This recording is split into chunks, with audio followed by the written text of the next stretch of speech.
Class 12 chapter magnetic field. कुछ questions हम देखेंगे। देखिए एक एक करके देखते हैं। पहला क्वेश्चन है, एक स्थिर आवेश उत्पन्न करेगा। A stationary charge will produce. एक आवेश आपके पास है, वो स्थिर है, तो मान लीजिए एक प्लस क्यू चार्ज है, एक जगह स्थिर है, इसका वेग क्या होगा, 0 होगा। अगर आवेश चलेगा ही नहीं तो आप जानते हैं करंट भी नहीं बहेगा, यानी यहाँ करंट भी 0 होगा। आवेश के बहने की दर को ही धारा कहते हैं। आवेश चल ही नहीं रहा है, rate of flow of charge is known as current. आवेश चल ही नहीं रहा है, आवेश का वेग 0, इसलिए करंट 0। करंट की वजह से ही मैग्नेटिक फील्ड पैदा होता है, तो करंट की वजह से करंट 0 है, तो मैग्नेटिक फील्ड आपका 0 होगा।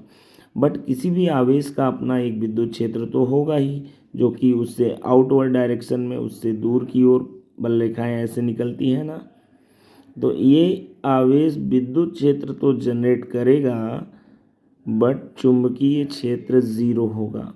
तो इसका ऑप्शन कौन सा सही है, ओनली इलेक्ट्रिक फील्ड। एक स्थिर आवेश केवल विद्युत क्षेत्र उत्पन्न करेगा, चुंबकीय क्षेत्र नहीं।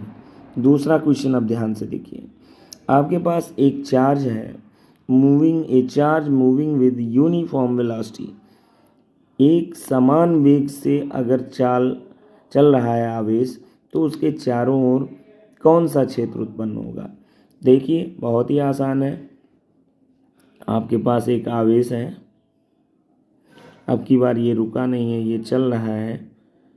चूँकि ये पॉजिटिव चार्ज है, तो आप जानते हैं पॉजिटिव चार्ज की डायरेक्शन में ही करंट बहती हुई मानी जाती है।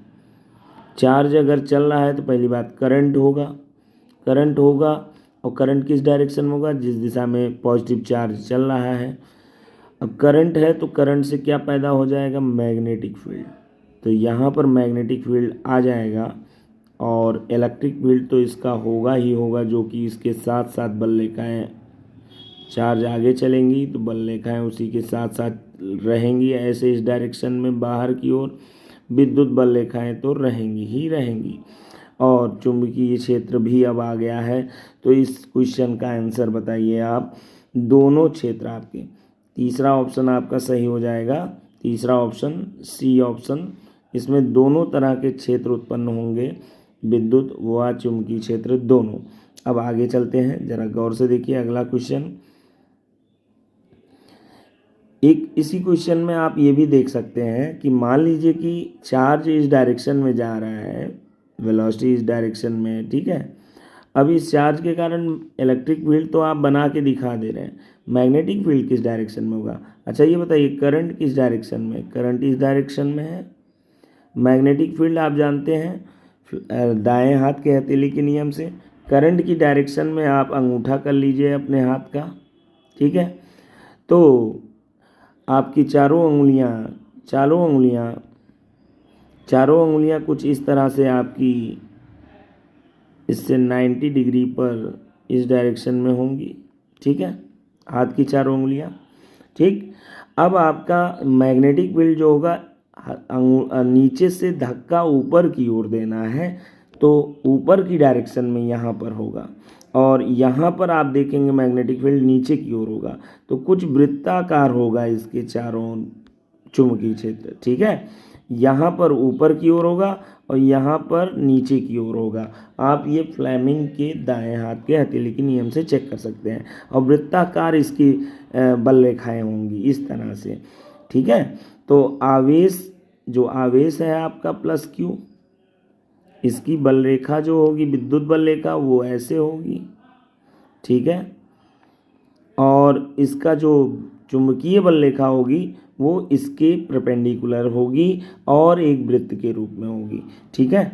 ये विद्युत बल रेखा हो गई, और चुंबकीय बल रेखा जो आवेश के चारों ओर एक वृत्त के रूप में होगी, क्लोज लूप होगी। दोनों क्षेत्र यहाँ होंगे। आगे चलते हैं हम, जरा देखिए आगे ये बोला गया है। अगला प्रश्न आपका ये कह रहा है, परिवर्ती वेग से चल रहे, यानी वेग आपका बदल रहा है, यानी वेग आपका बदल रहा है, अर्थात त्वरण है उसमें। तो परिवर्ती वेग से चल रहे अर्थात त्वरित आवेशित कण कौन सा क्षेत्र उत्पन्न करेगा। एक्सेलरेटेड चार्ज है आपका, चार्ज एक्सेलरेट हो रहा है, उसका जो है an accelerated charge will produce, परिवर्ती वेग से चल रहे, इसका वेग बदल रहा है, वेलोसिटी चेंज हो रही है, आपका त्वरण है, इसका मतलब उसमें इस ऐसे कण का कौन सा क्षेत्र उत्पन्न करेगा, ये कण हमें देखना है। तो देखिए मान लीजिए हमारे पास एक चार्ज है ऐसे प्लस क्यू, अब की बार वेग तो है और ये वेग बदल रहा है। अच्छा वेग में क्या क्या चीज़ें होती हैं पहले ये बता दीजिए आप। वेग में दो चीज़ें होती हैं, चाल उसका परिमाण, वेग का मैग्नीट्यूड और डायरेक्शन, वेग की दिशा। चाहे वेग का परिमाण बदल जाए यानी चाल बदल जाए तो भी वेग बदल जाएगा, चाहे दिशा बदल जाए तो भी वेग बदल जाएगा। केवल चाल स्थिर रहे, परिमाण स्थिर रहे, वेग का मैग्नीट्यूड स्थिर रहे, परिमाण जैसे 3 मीटर पर सेकेंड है वही उतना रहे, लेकिन दिशा बदल जाए तो भी वेग बदल जाएगा। लेकिन अगर दिशा एक ही डायरेक्शन में चल रहा है और परिमाण बदल जाए तो भी वेग बदल जाएगा, कोई एक बदलने से वेग बदलता हुआ माना जाएगा। तो परिवर्ती वेग से चल रहा है मतलब उसमें त्वरण, वेग बदल रहा है तो त्वरण होगा, एक्सेलरेशन होगा। तो चलिए यहाँ देखिए एक चार्ज है प्लस क्यू, v वेलोसिटी से आगे की ओर मूव कर रहा है, अभी इस समय इसकी वेलोसिटी v है, थोड़ी देर बाद इसकी वेलोसिटी चेंज होके कितनी हो जाएगी, कुछ हो गई, मान लीजिए v प्लस डेल्टा v बढ़ गई, ठीक है मान लीजिए। तो ऐसे केस में जब उसका वेग लगातार बढ़ता जा रहा है रास्ते में, ऐसे केस में पहली बात इसमें इलेक्ट्रिक फील्ड तो होगा, इलेक्ट्रिक फील्ड होगा, ठीक है, इसका अपना इलेक्ट्रिक फील्ड होगा। और चार्ज मोशन कर रहा है तो कौन सा फील्ड होगा, करंट पैदा होगा, करंट की वजह से कौन सा फील्ड होगा, मैग्नेटिक फील्ड होगा। तो यहाँ ई भी होगा, इलेक्ट्रिक फील्ड भी बी भी होगा, बट अंतर है, ज़रा ध्यान दीजिए पिछले क्वेश्चन और इस क्वेश्चन में। पिछले में दोनों फील्ड जनरेट होंगे, ई एंड बी आपने सी ऑप्शन करेक्ट किया था, इस क्वेश्चन में भी दोनों फील्ड जनरेट होंगे। तो सी ऑप्शन में देखिए विद्युत व चुंबकीय क्षेत्र दोनों, ऑप्शन में नीचे लिखा है लेकिन विकिरण नहीं, तो ये ऑप्शन आपकी गलत हो जाएगा। विद्युत और चुंबकीय क्षेत्र तो दोनों पैदा होंगे ही अभी भी, लेकिन वो विकिरित होंगे, यानी डी ऑप्शन सही होगा।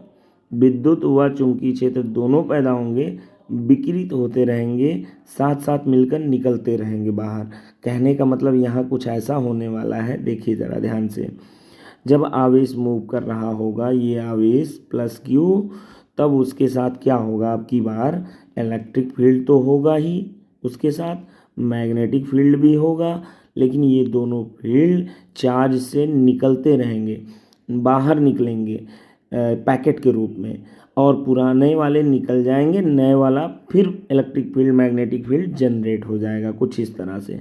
मान लीजिए चार्ज अभी यहाँ पर है, तो यहाँ से एक इलेक्ट्रिक फील्ड की तरंग, विद्युत क्षेत्र की तरंग ये मान लीजिए, और चुंबकीय क्षेत्र की तरंग ये मान लीजिए ग्रीन वाली, ये एक पैकेट आपका निकल गया बाहर।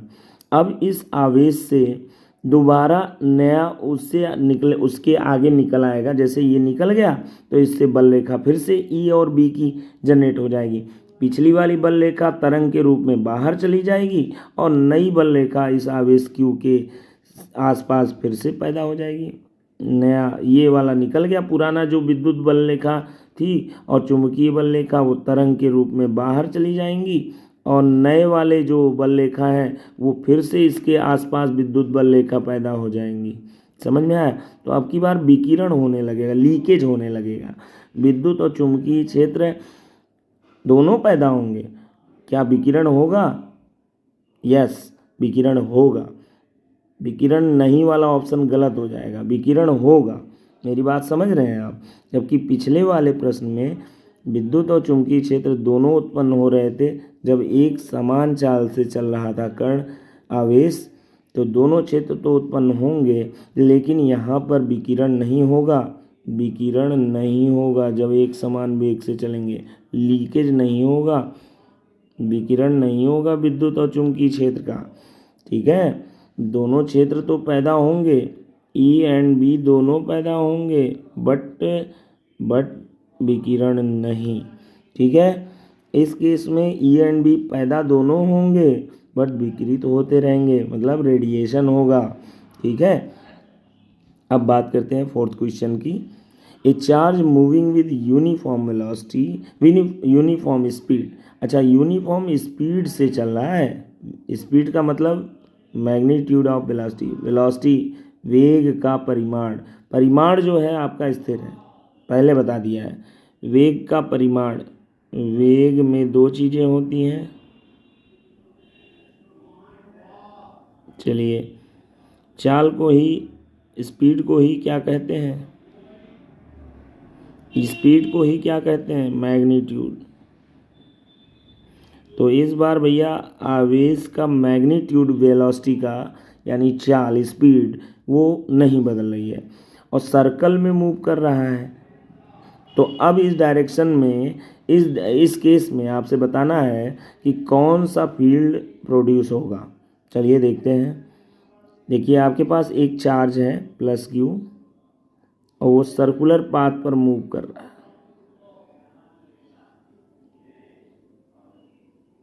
ठीक है, अब ये सर्कुलर पाथ पे मूव करेगा, यहाँ पर इसकी डायरेक्शन क्या होगी, वेग की। ये जब यहाँ पहुँचेगा तो इधर इसका मूव होगा, यहाँ पर पहुँचेगा तो इसकी स्पीड की डायरेक्शन या वेलोसिटी की डायरेक्शन ये होगी, यहाँ पर ही इसकी डायरेक्शन ये होगी। अब बताइए दिशा तो बदल रही है ना, डायरेक्शन तो चेंज हो रहा है बट चाल नहीं चेंज हो रहा है। यहाँ पे 3 मीटर पर सेकेंड, यहाँ पे भी 3 मीटर पर सेकेंड, यहाँ पे भी 3 मीटर पर सेकेंड, ऐसे हर जगह उसका स्पीड यानी वेलोसिटी का मैग्नीट्यूड वो सेम है, बट डायरेक्शन तो चेंज हो रही है। मैंने कहा था अगर दिशा भी बदल जाए, चाल ना बदले बट दिशा बदल जाए तो डायरेक्शन चेंज हो रहा है तो वेग भी बदलेगा, वेग चेंज होगा, वेग चेंज होगा तो एक्सेलरेशन है। तो ये पिछले क्वेश्चन जैसा हो जाएगा। अगर आपका आवेश त्वरित हो रहा है, त्वरित हो रहा है तब, या परिवर्ती वेग है तब कौन सा क्षेत्र उत्पन्न करेगा। ये अभी आपने उत्तर देखा था, विद्युत और चुंबकीय क्षेत्र दोनों होंगे उत्पन्न, बट ये लीकेज होंगे, पैकेट के रूप में लीक होंगे, नए वाले पुराने वाले लीक होंगे, नए वाले जनरेट होते रहेंगे। तो इस आवेश के द्वारा जब सर्कुलर मोशन करेगा तो इसके शरीर से आपके विद्युत क्षेत्र और चुंबकीय क्षेत्र तरंगों के रूप में लीक होते रहेंगे, इसी को विद्युत चुंबकीय तरंग कहते हैं। और नए नए विद्युत क्षेत्र बल रेखाएँ और पैदा होती रहेंगी और चुंबकीय बल रेखाएँ ई और बी पैदा होती रहेंगी। ठीक है, इसमें इस तरंग में ई भी है और बी भी है, दो तरंगे हैं इसमें। ये ऊपर वाली तरंग ले लीजिए इलेक्ट्रिक फील्ड, ये वाली तरंग हो गई मैग्नेटिक फील्ड। तो आशा है आपको ये चारों प्रश्न समझ में आए होंगे। आपको रिक्वेस्ट है कि वीडियो को लाइक और सब्सक्राइब जरूर करें ताकि आपको नेक्स्ट वीडियो की नोटिफिकेशन मिले और हमारा मोटिवेशन हो। तो देखिए अब हम एक बार रिवीजन कर देते हैं इसमें। अगर आवेश स्थिर है तो केवल इलेक्ट्रिक फील्ड जनरेट होगा। अगर आवेश यूनिफॉर्म वेलोसिटी से चल रहा है तो दोनों फील्ड जनरेट होंगे, इलेक्ट्रिक और मैग्नेटिक फील्ड दोनों, बट रेडिएशन नहीं, विकिरण नहीं। अगर परिवर्ती वेग से, चेंजिंग वेलोसिटी से मूव कर रहा है तो दोनों क्षेत्र अभी भी जनरेट होंगे बट विकिरण होगा। ठीक है, और ये क्वेश्चन फोर्थ क्वेश्चन उसी का एप्लीकेशन है। तो आपको समरी दिखा देते हैं। अगर वेलोसिटी ज़ीरो है तो केवल ई फील्ड जनरेट होगा, वेलोसिटी ज़ीरो नहीं है बट वी आपका जो है कांस्टेंट है, वेलोसिटी जीरो नहीं है बट स्थिर है, जो भी है स्थिर है, नहीं बदल रहा है, तो ई एंड बी दोनों जनरेट होंगे but no radiation, no radiation, विकिरण नहीं होगा। और अगर वी जीरो नहीं है बट वी परिवर्ती है, वेरिएबल है, चेंज हो रहा है, तो आपका अभी भी ई एंड बी दोनों जनरेट होगा बट रेडिएशन होगा, उसका रेडिएशन होगा। ठीक है, तो आपके ये 3 केस थे, आपने तीनों को अच्छे से समझ लिया है। यहाँ सेकंड केस में नो रेडिएशन। ठीक है, ओके, थैंक यू।